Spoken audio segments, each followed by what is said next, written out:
안녕하세요. 위닥터 자문의 정신건강의학과 이병철입니다.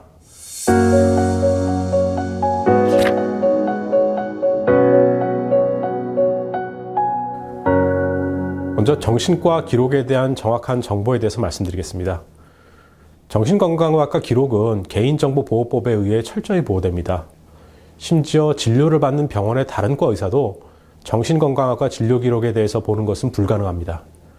채용이나 보험 가입 시에 회사나 보험사에서 이런 기록들을 확인하는 것은 원천적으로 불가능하다고 생각하시면 맞습니다. 더욱이 현재는 약물 치료가 없는 상태에서는 3번까지의 상담을 진단명 없이 상담으로만 시행이 가능하기 때문에 정신건강의학과에서 진료를 받는 것들에 대해서는 전혀 문제의 소지가 없습니다. 다만 아이의 정신건강의학과 기록은 향후에 필요할 경우가 있습니다. 문제가 너무 심해서 군계 입대가 어렵다든지 아니면 증상과 관련해 사고가 나서 법적인 책임을 면하기 위해서 기록이 필요하다든지 그러한 경우가 있습니다. 이러할 때는 환자와 보호자의 필요에 의해서만 제출이 됩니다. 해당 경우에는 진단서나 진료 기록을 환자가 직접 가져가게 되고 이러한 경우에만 진료 기록이 외부로 나간다고 생각하시면 맞습니다.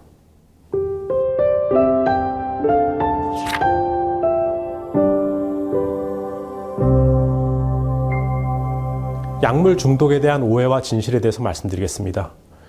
정신과 약은 한 번 먹으면 못 끊는다. 많이 먹으면 사람이 멍해진다. 치매가 올 수 있다. 이러한 유언비어들이 있습니다.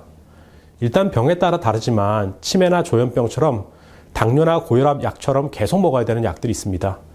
이러한 경우를 제외한 대부분의 정신과 약물은 증상이 호전되면 중단합니다. 치료 초기에 대개 과긴장, 불면 증상 등이 심해서 약을 조절하는 와중에 과도하게 처지거나 졸린 경우가 있는데 이는 조절을 통해서 충분히 개선이 가능하고 대부분 수주 안에 회복됩니다. 정신건강의 약은 일반적으로는 수주에 걸쳐서 효과가 나타나지만 부작용은 수일 만에 나타나기 때문에 약이 좀 불편하더라도 믿음을 가지고 꾸준히 사용하는 것이 중요하겠습니다.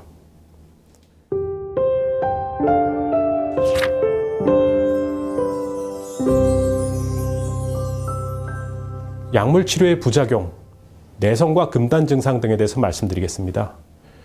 정신과 환자들은 대부분 잠을 잘 못 잡니다. 수면은 정신적 안정에 매우 중요하고 가족들이 볼 땐 잠을 잘 잔다는 것은 당장 사고의 위험이 높지 않다고 이해해도 좋을 정도로 중요한 증상입니다. 불면은 긴장, 불안, 걱정 등에서 오는데 정신과 약은 이러한 증상을 줄이는 데 사용됩니다. 환자들은 증상이 좋아져서 잠이 들기도 하고 그동안 자지 못한 것들이 한꺼번에 쏟아져서 과하게 자기도 하고 안정을 위해서 일부러 잠을 더 오게 처방하기도 합니다. 환자들이 생각할 때 정신건강의학과 약은 먹으면 멍하고 처진다는 것은 이러한 회복 과정을 오해하는 경우가 많습니다. 물론 졸리지 않게 천천히 약을 올려서 치료할 수도 있겠지만 증상이 빨리 좋아지기를 바란다면 일시적으로 치료 초기에 졸린 것은 참는 것이 좋습니다. 정신과 약물 중에 일부 내성이 있는 약물들도 있지만 이러한 약물은 일시적으로 꼭 필요한 경우에만 사용합니다. 약을 못 끊는다는 오해가 있는데 약물 치료로 증상이 호전되면 생활 습관의 개선이나 환경 개선, 대인관계의 조정을 통해서 재발을 방지해야 되고 그 이후로 약을 끊는 것이 가능합니다. 하지만 어떻게 생각해보면 이런 생활 변화는 경우에 따라서 쉽지 않은 경우들이 있어서 생활 변화가 동반되지 않으면 잦은 재발이 생길 수밖에 없고 그러할 경우에만 약이 반복적으로 사용된다고 생각하시면 맞겠습니다. 예를 들어 보겠습니다.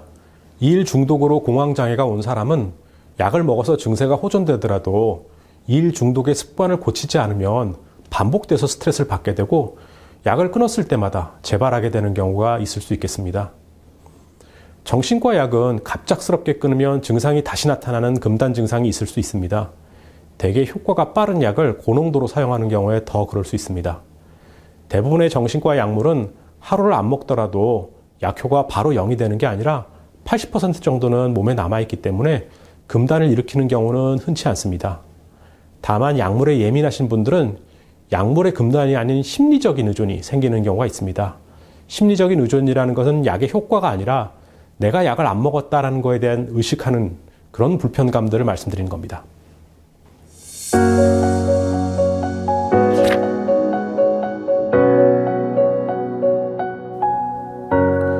정신과 진료를 통해 약물 복용을 하고 있지만 아예 주된 증상이 개선되지 않는 경우가 있습니다.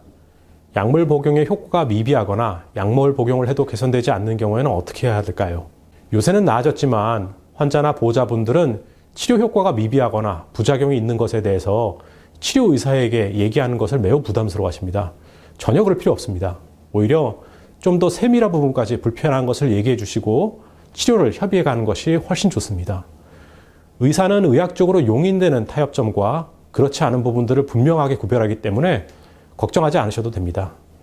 부작용의 개선이나 효과 증대를 위해서 계속 상의하고 약을 조정해 나가는 과정은 환자에게도 중요하지만 의사에게도 중요한 경험이 되기 때문에 다른 환자들을 위해서라도 많은 의견을 주시는 것들이 도움이 됩니다.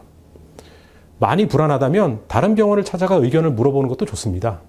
환자가 스스로 잘 낫기 위해서 하는 노력은 어느 것도 망설일 것이 없고 의사들도 그런 점에 대해서는 충분히 이해를 하고 있습니다. 다만 때로는 환자가 중요하다고 생각되는 것들에 대해서 의사들이 무심하게 여기는 것처럼 느껴질 때가 있습니다. 이러한 상황은 의사 선생님들이 할 것을 다 하고 더 이상 할 것이 없는 상황, 내지는 치료를 지속하면서 시간이 더 필요한 상황에 그렇습니다. 예를 들면 환자분들은 통증이 있을 때 이를 반복적으로 호소하는데 진통조가 최고 용량으로 들어가고 있고 상처가 낫기 전까지 통상적으로 통증이 더 좋아질 수 없다고 생각하면 의사 선생님들은 이런 부분에 대해서 더 이상 할 게 없다고 생각하는 경우가 있습니다. 이런 경우에는 그 통증에 대해서 무관심한 것처럼 보이는 경우가 있습니다. 의사의 입장에서야 많이 경험하는 일들이라서 그런데 환자 입장에서는 이 통증이 상처가 나빠지는 신호는 아닌지 걱정되기 마련입니다. 이러한 상황에서는 의사가 좀 더 세세하고 친절하게 설명하는 것이 필요합니다만 이러한 불안을 얘기하고 또 소통을 같이 하려는 노력을 하는 것이 필요하겠습니다.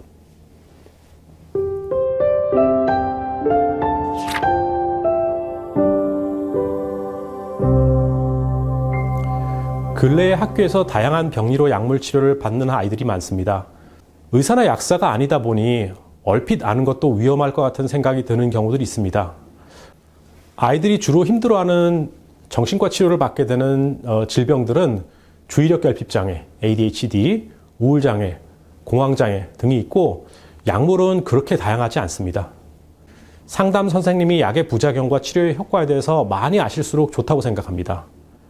다만 상담을 하시는 분들은 드물지 않게 약물에 대한 거부감이 있으신 것 같습니다. 약물은 목발과 같다고 생각하시는 것이 어떨까 합니다. 발이 부러져도 기다리면 붓겠지만 목발을 하면 더 안전하고 덜 아프고 더 빨리 붓습니다. 약물을 목발이라고 한다면 상담은 자연적인 치유 과정이라고 보고 둘이 잘 협력하는 것이 좋겠습니다. 경우에 따라서는 목발이 없이는 아무리 애를 써도 뼈가 잘 붙지 않는 경우도 생깁니다.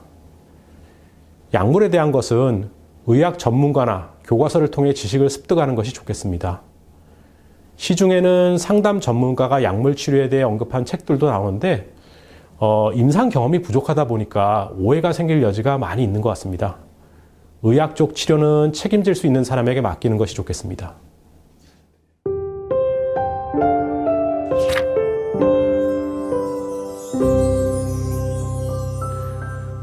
우울증이 있는 경우에 반드시 약물 치료가 필요한지에 대해서 말씀드리겠습니다.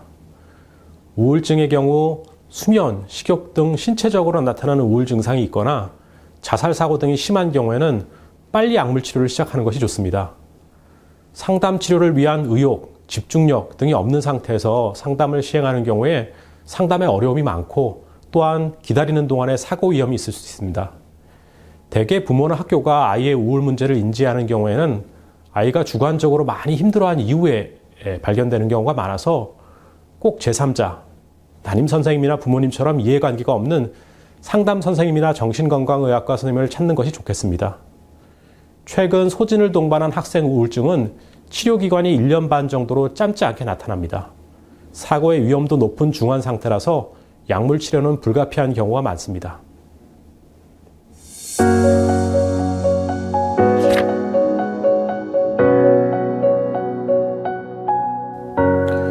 부모, 교사는 아이 상담을 필요로 하지만 아이는 아무 문제가 없다고 할 경우에 개입 방안에 대해서 말씀드리도록 하겠습니다. 대개 부모님들이 정신건강의학과 치료의 필요를 못 느끼는 경우도 그렇지만 치료적인 개입은 환자의 필요에 맞춰서 해야 됩니다. 환자는 자기가 가지는 인지적 왜곡이나 망상에 대해서는 불편감이 없지만 흔히 증상에 동반되는 두통, 불면, 호흡곤란, 집중력 감소 등은 매우 힘들어합니다. 이러한 내용에 대한 검사, 치료를 목적으로 설득하는 것이 좋겠습니다. 또한 유사한 사례에서 호전된 예시가 있다 그러면 그러한 예를 들어줌으로써 희망을 갖게 하는 것도 도움이 되겠습니다.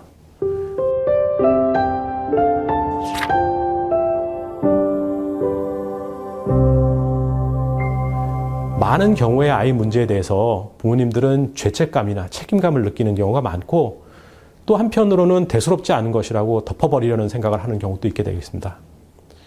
아이가 이렇게 된 것에 대해서 비난처럼 들리지 않게 해야 하고 아이가 한 번씩 겪고 지나가는 과정 정도로 쉽게 생각하지도 않는 정도의 선을 유지하면서 내용을 설명해 주는 것이 좋겠습니다. 치료 시의 위험한 상황이나 상당한 정도의 불편감은 한 달 안에 좋아질 수 있다는 내용을 알려주어 희망을 갖게 하는 것도 필요하겠습니다.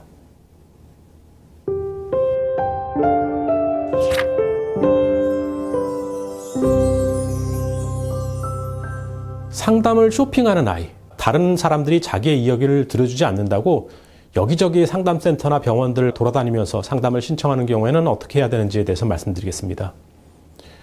대개 의료 쇼핑은 자기가 만족하는 답을 듣지 못해 생기는 경우가 많습니다. 내가 느끼는 고통을 설명할 수 있을 만한 진단이나 결과가 속 시원하게 나오기를 필요로 하는 경우에 그렇습니다. 이 부분은 달과 공주 이야기와 같습니다.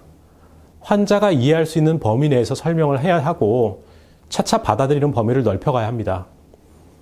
스트레스 상황에서는 단순하고 일차적인 내용밖에 받아들일 수 없습니다. 과도한 직면이나 비난보다는 아이야 이해할 수 있는 정도의 수준에서 맞춰서 문제점을 찾아가는 것이 좋겠습니다.